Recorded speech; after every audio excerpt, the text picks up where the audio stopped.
Hello po sa inyong lahat mga crypto.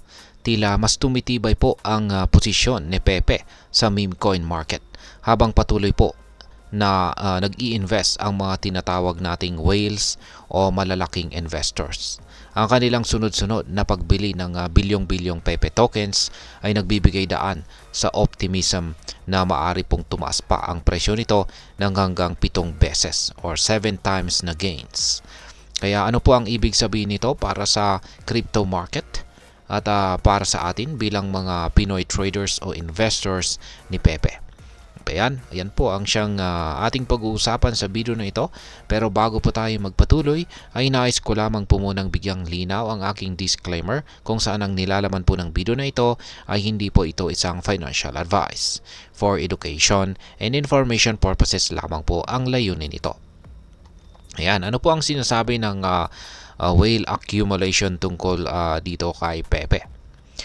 Sa simpleng paliwanag, ang whale accumulation ay ang proseso kung saan malalaking investors ay bumibili ng napakalaking dami or amount ng isang cryptocurrency. Sa kaso po ni Pepe, isang whale ang naitala na bumili po ng 337.09 billion tokens na nagkakalaga po ng halos $6.92 million mula kay Binance sa loob lamang po ng 20 araw or 20 days. Ito ay isang indikasyon ng malakas na kumpiyansa ng malalaking players sa potensyal ni Pepe.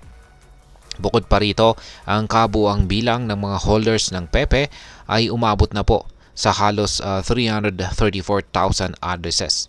Ayon po yan sa Etherscan data. Ibig sabihin ay hindi lamang po ang whales ang nagpapakita ng interes, kundi pati na rin ang mga mas maliliit na investors. Ngayon ay paano po nakakaapekto ang Coinbase Prime dito kay Pepe? Yan, isang malaking balita para kay Pepe ang integration po nito sa custody services ng Coinbase Prime.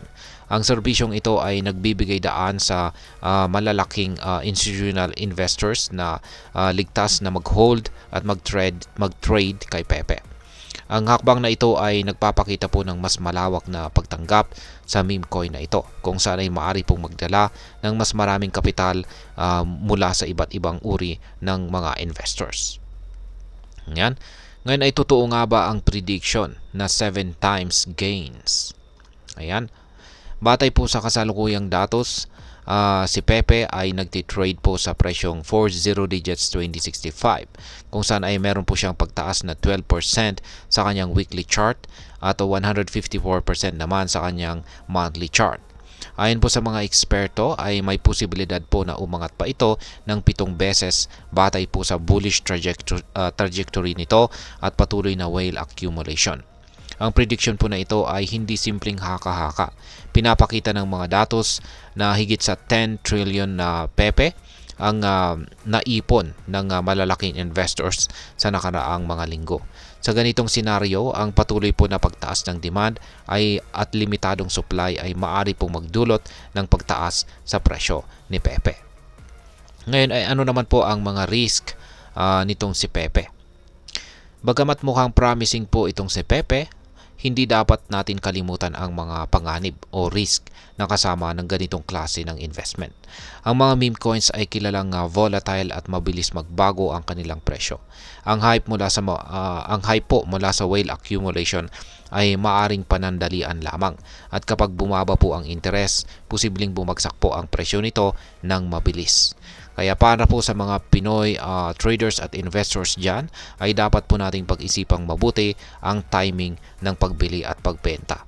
Tandaan, ang meme coin po tulad ni Pepe ay hindi lamang po tungkol sa potensyal na kita, kundi pati na rin ang kaakibat na panganib o risk nito. Ngayon ay ano naman po ang maaring epekto nito para sa atin bilang mga Pinoy crypto traders at investors ni Pepe?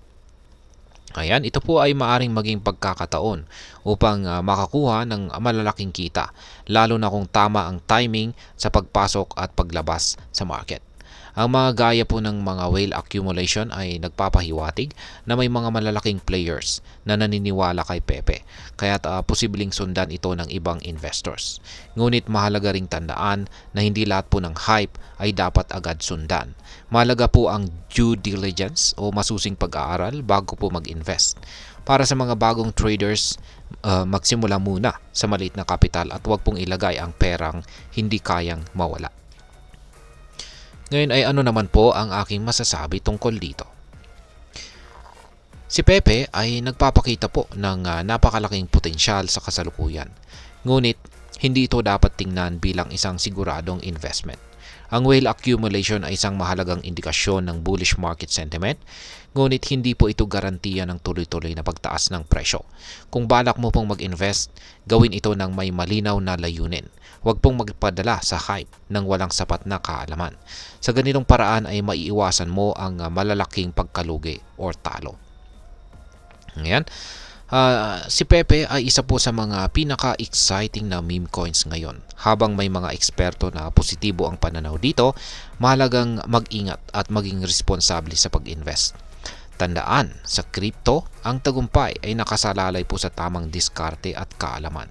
Kung gusto mong malaman kung gusto mo pang malaman ang tungkol kay Pepe o sa ibang mga cryptocurrencies, ay huwag pong kalimutang mag-subscribe sa aking YouTube channel na ito. Kaya ayan, marami pong salamat sa panonood. Ingat po tayo lagi at God bless po sa ating lahat.